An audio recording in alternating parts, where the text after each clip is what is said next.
Tahukah kalian tentang kesetimbangan? Apa yang dimaksud dengan kesetimbangan? Coba perhatikan ilustrasi berikut ini. Saya mempunyai botol terbuka dan botol tertutup, dan saya letakkan di ruang terbuka. Terkena sinar matahari dan tunggu beberapa hari kemudian. Apa yang akan terjadi? Air dalam botol terbuka tampak berkurang, sedangkan air di botol tertutup relatif tetap. Mengapa demikian? Kalian tentu tahu bahwa suhu tertentu air akan berubah menjadi uap air atau menguap. Di dalam botol terbuka, air yang menguap akan keluar dari botol, sehingga jumlah air di dalam botol akan berkurang. Sebaliknya, air yang menguap dalam botol tertutup akan mengembun dan mengalir kembali ke dalam botol sehingga jumlah air tidak berkurang. Pada botol tertutup terjadi proses penguapan dan pengembunan air. Jika proses tersebut berlangsung dengan laju yang sama, sepertinya tidak ada yang berubah sehingga jumlah air relatif tetap.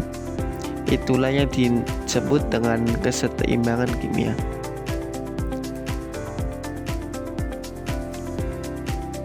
Adapun konsep kesetimbangan yang pertama adalah reaksi satu arah dan reaksi dua arah. Kemudian ada kesetimbangan dinamis, kesetimbangan disosiasi, kesetimbangan homogen dan heterogen. Yang pertama adalah reaksi satu arah dan reaksi dua arah. Pernahkah kalian membakar kayu?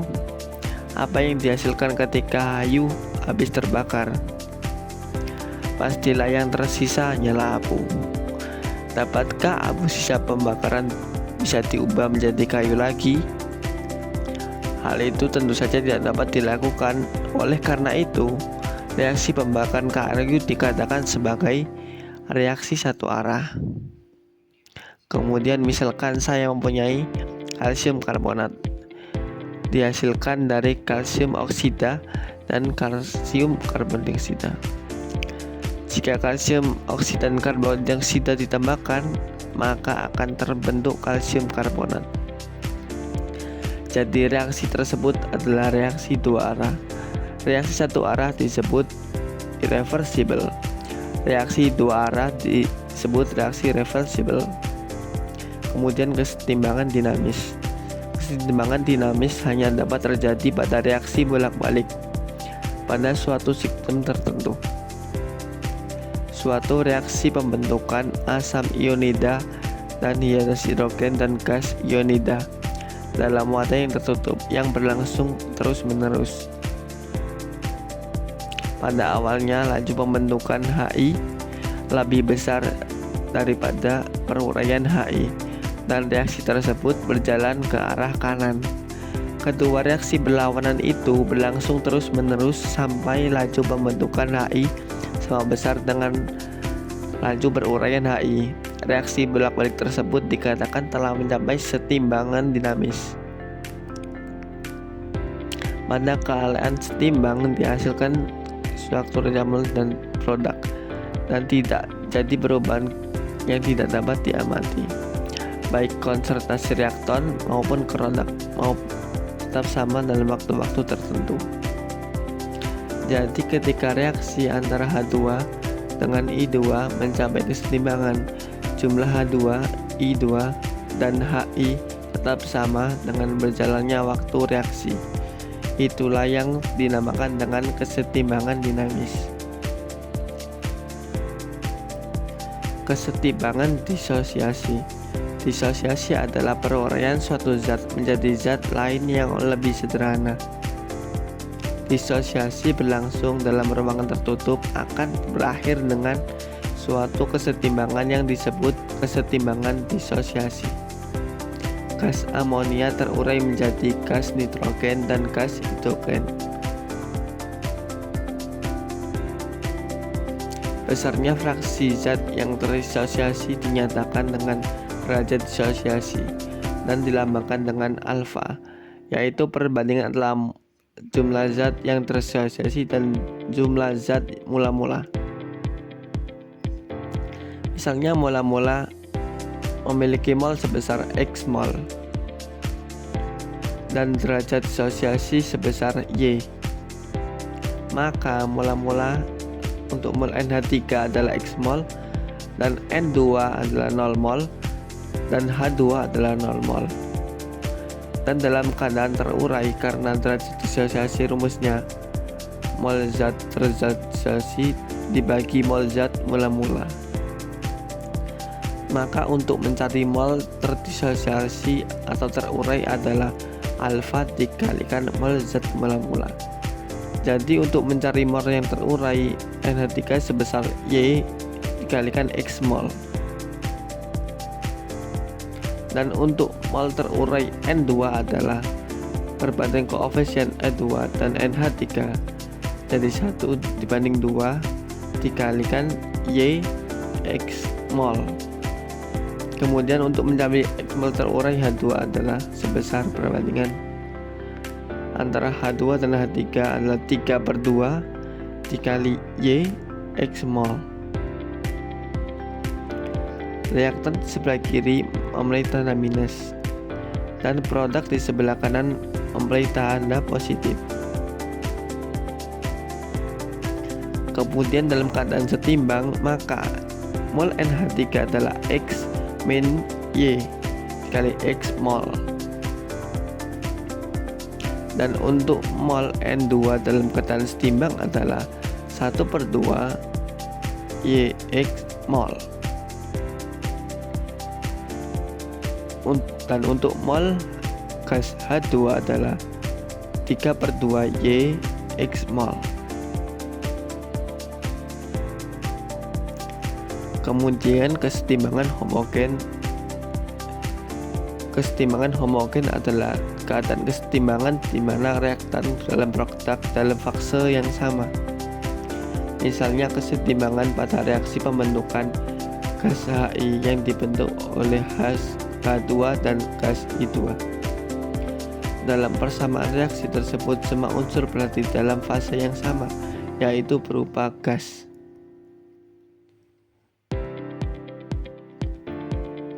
Kesetimbangan nitrogen merupakan keadaan di mana kesetimbangan reaktan dan produk dalam fase yang berbeda.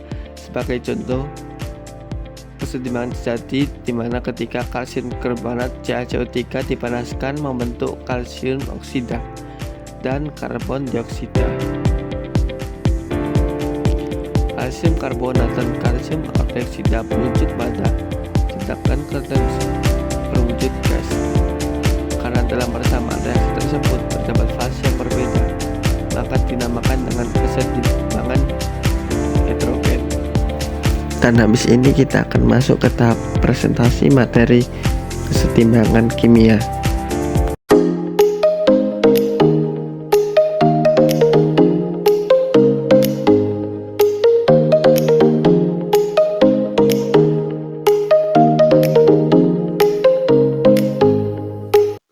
Assalamualaikum warahmatullahi wabarakatuh. Oke, sekarang kita sudah sampai di bagian presentasi materi. Di bagian ini, aku harap kalian bisa lebih fokus karena pembahasan yang kita lakukan benar-benar berkaitan langsung dengan perbaikan nilai kimia. Tenang saja, materi kesetimbangan kimia ini gak akan aku jelasin dengan cara yang ribet. Kita akan bahas pelan-pelan dan bertahap, mulai dari pengertian kesetimbangan kimia, lalu kenapa reaksi bisa berjalan bolak-balik, apa yang dimaksud dengan kesetimbangan dinamis, sampai contoh soal yang sering muncul saat ulangan. Di sini aku juga akan menekankan konsep-konsep penting yang sering bikin salah paham. Jadi bukan cuma menghafal rumus, tapi benar-benar paham kenapa rumus itu dipakai dan bagaimana cara menggunakannya. Kalau nanti ada bagian yang terasa cepat atau belum jelas, jangan ragu untuk pause videonya, ulangi lagi penjelasannya, dan catat poin-poin pentingnya. Anggap saja kita lagi belajar bareng, santai tapi serius. Harapannya setelah mengikuti bagian presentasi ini sampai selesai, kalian bisa lebih percaya diri, lebih paham materinya, dan tentunya nilai kalian bisa meningkat. Oke, kalau sudah siap, kita akan langsung masuk ke presentasi materi kesetimbangan kimia di Universitas Sunan Gede. Pertanyaan diskusi. Apa yang terjadi jika reaksi kimia berlangsung terus-menerus tanpa mencapai titik kesetimbangan? Yang kedua, mengapa beberapa reaksi kimia dalam industri membutuhkan kondisi khusus untuk mencapai hasil yang maksimal?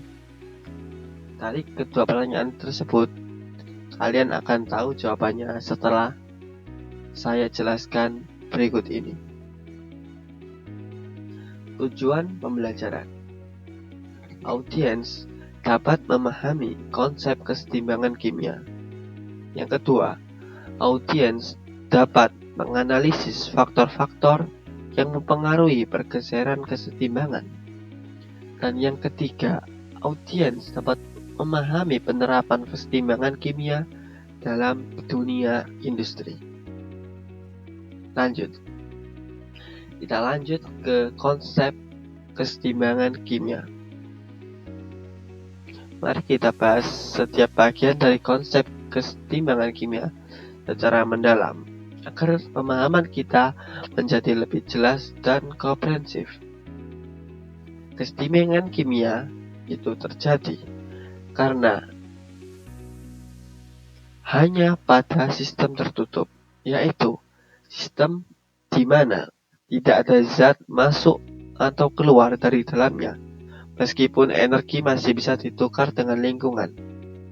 Pada kondisi ini, laju reaksi maju ke arah pembentukan produk sama persis dengan laju reaksi balik ke arah pembentukan reaksi. Kemudian konsentrasi juga tetap konstan. Setelah kesetimbangan tercapai, konsentrasi reaksi dan produk tidak akan berubah lagi secara terlihat, yaitu makroskopis. Namun, ini bukan berarti reaksi berhenti sama sekali, melainkan jumlah zat yang terbentuk melalui reaksi maju sama dengan jumlah zat yang terurai melalui reaksi balik. Contoh visualnya, bayangkan dua ember yang dihubungkan dengan selang.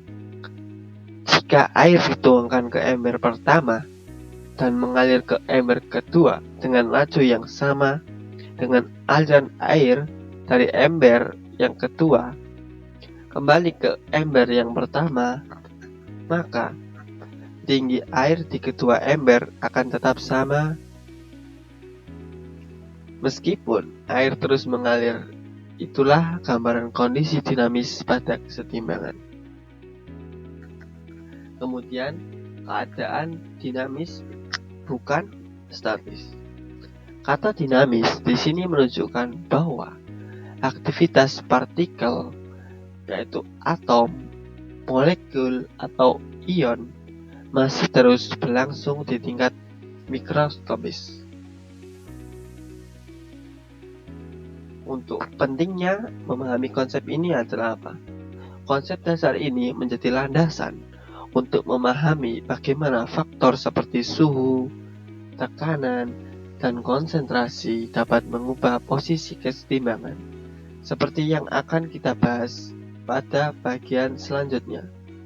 Setelah bagaimana prinsip ini diterapkan dalam industri untuk memaksimalkan produksi pada bahan kimia yang dibutuhkan.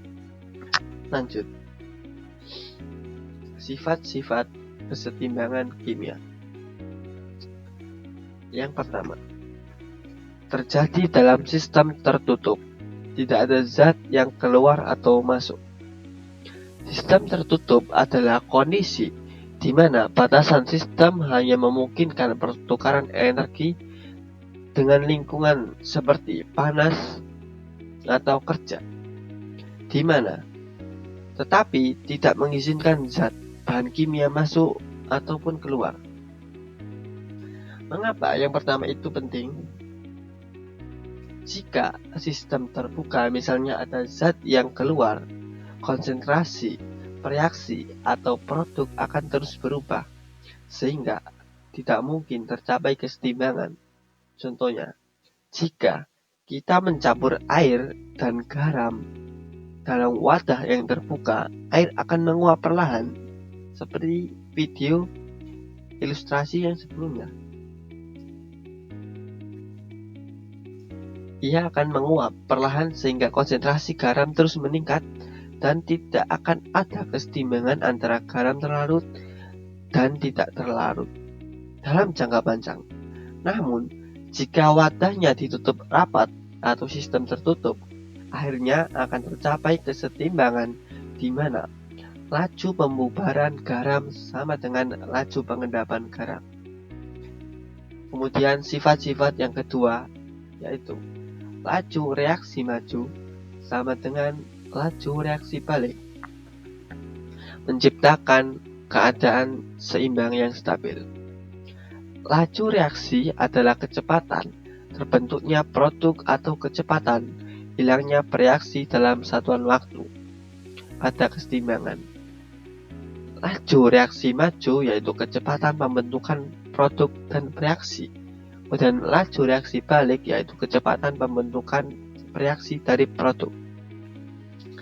Kedua laju ini memiliki nilai yang sama, sehingga konsentrasi semua zat yang terlibat tidak berubah lagi secara makroskopis. Kondisi ini disebut stabil karena tidak akan berubah kecuali ada faktor eksternal yang mengganggunya. Yang ketiga, bersifat dinamis.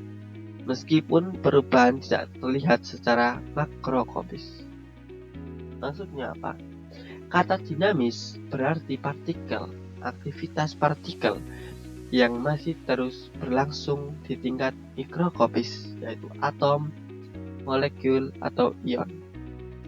Meskipun secara kasat mata atau terlihat melalui pengukuran makroskopis, tidak terlihat adanya perubahan. Perbedaan dengan sistem statis. Pada sistem statis tidak ada gerakan atau interaksi partikel sama sekali. Misalnya, batu yang diam di atas meja. Namun, pada keseimbangan kimia, partikel bereaksi terus bereaksi membentuk produk. Dan partikel produk terus bereaksi membentuk bereaksi. Hanya saja jumlah zat yang berubah dalam kedua arah yang sama, sehingga tampak tidak ada yang perubahan. Kita akan lanjut ke slide yang berikutnya. Kita masuk ke tetapan kesetimbangan. Dilambangkan dengan K adalah nilai numerik yang menyatakan rasio konsentrasi produk dan bereaksi pada saat kesetimbangan tercapai. Pangkat pada setiap konsentrasi diambil sesuai dengan koefisiensi reaksi dalam persamaan reaksi yang seimbang.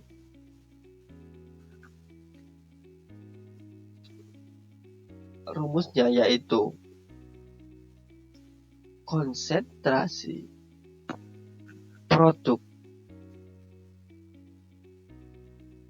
C dan D yang masing-masing dipangkatkan dengan koefisien reaksinya C dan D kemudian dikalikan. Rumusnya yaitu konsentrasi C dipangkatkan C dikali konsentrasi D dipangkatkan D. Untuk menyebutnya yaitu konsentrasi bereaksi A dan B yang masing-masing dipangkatkan dengan koefisien reaksinya A dan B kemudian dikalikan, yaitu sama dengan dibagi dengan konsentrasi A dipangkatkan A dikali konsentrasi B dipangkatkan B.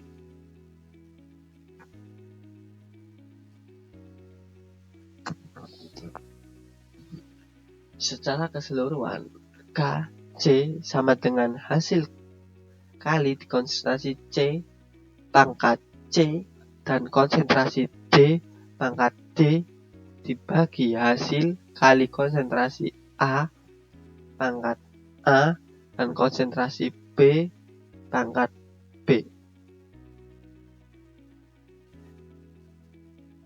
Lanjut. Kita menggunakan tetapan kesetimbangan dalam perhitungan. Yang pertama itu tentukan reaksi kesetimbangan dan ekspresi KC atau KP. Langkah yang pertama adalah menuliskan persamaan reaksi yang seimbang, yaitu koefisien sudah disetarakan, dan kemudian menyusun ekspresi tetapan kesetimbangan sesuai dengan aturan yang telah dipelajari. KC digunakan data yang diberikan berupa konsentrasi molar, satuannya mol. Kemudian KP digunakan jika data yang diberikan berupa tekanan parsial. Untuk sistem gas, satuan umum. Kemudian yang kedua, gunakan nilai konsentrasi atau tekanan yang diketahui untuk mengetahui nilai tetapan. Setelah ekspresi tetapan kesetimbangan siap, masukkan nilai konsentrasi atau tekanan parsial pada saat kesetimbangan yang telah diketahui. Kemudian lakukan perhitungan aritmatika. Yang ketiga, perhatikan satuan yang digunakan. Satuan nilai tetapan kesetimbangan bergantung pada perbedaan jumlah molekul gas antara produk dan reaksi. Perbedaan pangkat dalam ekspresi yaitu seperti KC, KP. Kita akan lanjut ke pergeseran kesetimbangan dengan prinsip Le Chatelier. Prinsip Le Chatelier adalah panduan utama untuk memprediksi bagaimana sistem yang berada dalam kesetimbangan akan menanggapi gangguan eksternal. Secara keseluruhan, prinsip ini menyatakan jika sistem kesetimbangan terganggu oleh perubahan kondisi, yaitu konsentrasi, tekanan, atau suhu, maka kesetimbangan akan bergeser ke arah yang dapat mengurangi atau menetralkan pengaruh gangguan tersebut. Yang pertama, perubahan konsentrasi zat yang terlibat. Jika konsentrasi salah satu zat dalam sistem kesetimbangan diubah, kesetimbangan akan bergeser untuk mengkompensi perubahan tersebut. Yang kedua, perubahan tekanan utama untuk sistem gas. Perubahan tekanan mempengaruhi sistem kesetimbangan yang melibatkan zat gas jika terdapat perbedaan jumlah molekul gas antara reaksi dan produk. Jumlah molekul gas dilihat dari koefisien reaksi pada zat gas. Yang ketiga bisa jadi perubahan suhu. Perubahan suhu mempengaruhi laju reaksi maju dan balik secara berbeda, sehingga mengubah nilai tetapan kesetimbangan K serta posisi kesetimbangan. Untuk memprediksi arah pergeseran, perlu diketahui apakah reaksi bersifat eksotrem atau endotrem. Eksotrem yaitu melepaskan panas, dan reaksi endotrem yaitu menyerap panas. Kemudian juga peran katalis. Katalis mempercepat laju reaksi maju dan balik secara sama besar. Oleh karena itu, katalis tidak menyebabkan pergeseran kesetimbangan dan juga tidak mengubah nilai K, yaitu fungsi katalis hanya untuk mempercepat waktu yang dibutuhkan agar sistem mencapai kesetimbangan. Oke, sampai di sini teman-teman mungkin bisa memahami, atau ada yang teman-teman catat, bisa pause video sebentar dan lanjut mencatat hal-hal yang penting dalam video ini. Lanjut kita ke slide berikutnya. Kita masuk ke slide pergeseran kesetimbangan akibat tekanan. Yang pertama, tekanan meningkat. Kesetimbangan bergeser ke arah jumlah molekul gas lebih kecil. Peningkatan tekanan biasanya terjadi ketika volume sistem diperkecil berdasarkan hukum Boyle. Tekanan berbanding terbalik dengan volume pada suhu tetap. Sistem akan merespons dengan mengurangi jumlah molekul gas di dalamnya. Karena semakin sedikit molekul, semakin rendah tekanannya. Yang kedua, tekanan menurun, kesetimbangan bergeser ke arah jumlah molekul gas yang lebih besar. Penurunan tekanan biasanya terjadi ketika volume sistem diperbesar. Sistem akan merespons dengan menghasilkan lebih banyak molekul gas untuk meningkatkan tekanan kembali ke kondisi yang lebih stabil. Kita lanjut. Kesetimbangan kimia dalam dunia industri.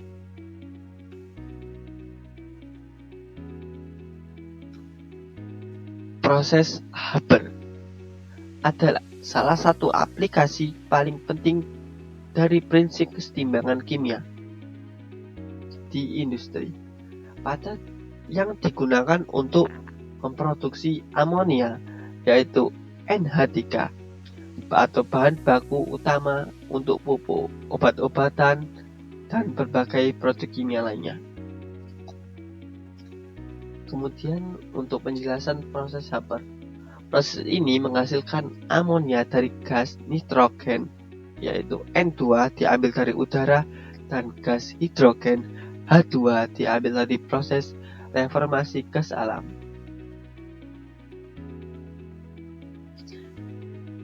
Yang kedua, tekanan ini mempunyai rumus, yaitu satu molekul gas nitrogen bereaksi dengan 3 molekul gas hidrogen dalam kesetimbangan membentuk 2 molekul gas amonia dan melepaskan panas. N2 yaitu simbol N2 itu yaitu gas nitrogen, kemudian 3H2 yaitu 3 molekul gas hidrogen, kemudian tanda arah panah terbalik yaitu menandakan reaksi bersifat reversible, dapat berjalan maju dan balik mencapai kesetimbangan. Kemudian 2NH3 yaitu 2 molekul gas amonia. Angka 2 adalah koefisien reaksi. Kemudian plus panas menunjukkan reaksi melepaskan panas, yaitu eksoterm.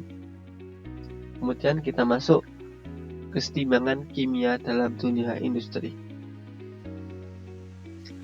Proses kontak adalah tahapan kunci dalam prosesi produksi asam sulfat, yaitu H2SO4, salah satu bahan kimia paling banyak diproduksi di dunia yang digunakan dalam industri pupuk, tekstil, kertas, dan bahan bakar. Tahap inti dari proses ini adalah oksidasi sulfur dioksida, yaitu SO2, jadi sulfur trioksida, yaitu SO3, kemudian diolah menjadi asam sulfat.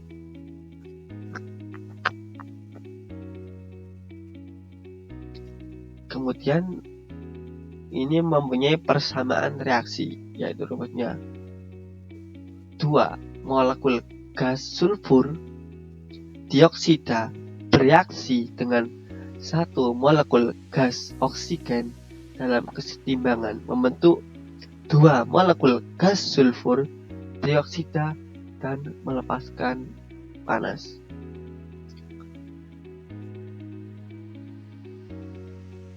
Kita lanjut ke slide berikutnya. Kesimpulan. Yang pertama, kesimpulan pengertian kesetimbangan kimia. Kesetimbangan kimia adalah kondisi dinamis yang terjadi pada sistem tertutup di mana laju reaksi maju pembentukan produk dari bereaksi sama dengan laju reaksi balik pembentukan reaksi dari produk. Meskipun secara mikroskopis partikel terus berinteraksi, secara makroskopis konsentrasi, reaksi, dan produk tetap konstan. Yang kedua, peran tetapan kesetimbangan yaitu K. Tetapan kesetimbangan adalah rasio konsentrasi produk terhadap reaksi pada saat kesetimbangan dengan pangkat sesuai koefisien reaksi. Yang ketiga, faktor yang mempengaruhi pergeseran kesetimbangan. Berdasarkan prinsip yang tadi yaitu Chatelain, pergeseran kesetimbangan dapat dipengaruhi oleh tiga faktor utama. Yang pertama, konsentrasi. Yang kedua, tekanan. Dan yang ketiga adalah suhu. Konsentrasi menambah reaksi atau mengurangi produk, membuat kesetimbangan bergeser ke arah maju. Atau sebaliknya, bergeser ke arah balik. Tekanan untuk sistem gas, peningkatan tekanan membuat kesetimbangan bergeser ke arah dengan jumlah molekul gas lebih sedikit. Penurunan tekanan bergeser ke arah dengan jumlah molekul gas lebih banyak. Dan yang ketiga adalah suhu. Pada reaksi eksoterm, peningkatan suhu membuat kesetimbangan bergeser ke arah balik. Sedangkan pada reaksi endoterm bergeser ke arah maju. Suhu juga mengubah nilai K. Selain itu, prinsip kesetimbangan kimia telah banyak diterapkan dalam dunia industri, seperti proses Haber untuk produksi asam sulfat, yang membuktikan bahwa pentingnya konsep ini dalam kehidupan sehari-hari dan perkembangan teknologi. Kita lanjut.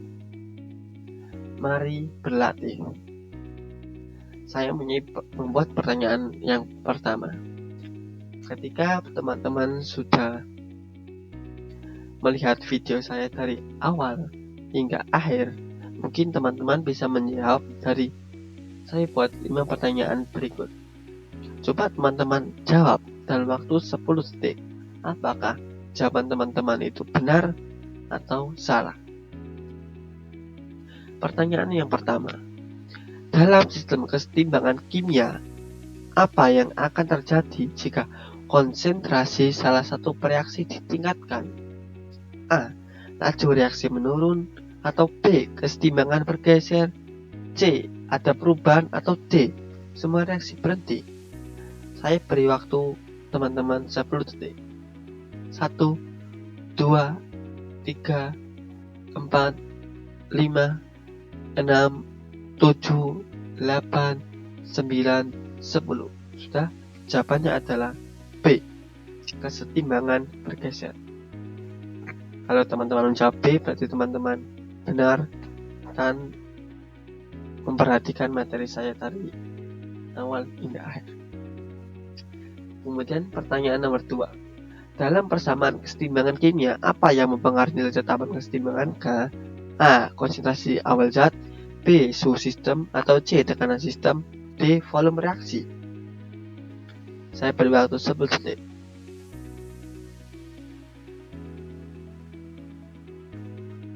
8, 9, 10. Jawabannya adalah B. Suhu sistem. Kemudian kita maju ke pertanyaan ketiga.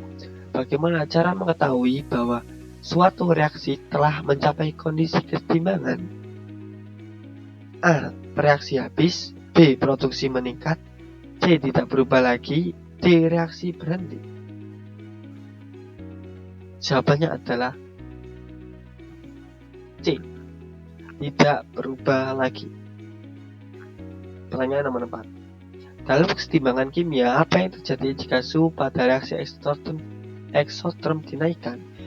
A. Ke reaksi maju, B. Ke reaksi balik, C. Stabil terus, atau D. Tidak berubah. Saya beri waktu 5 detik. 1, 2, 3, 4, 5. Jawabannya adalah B.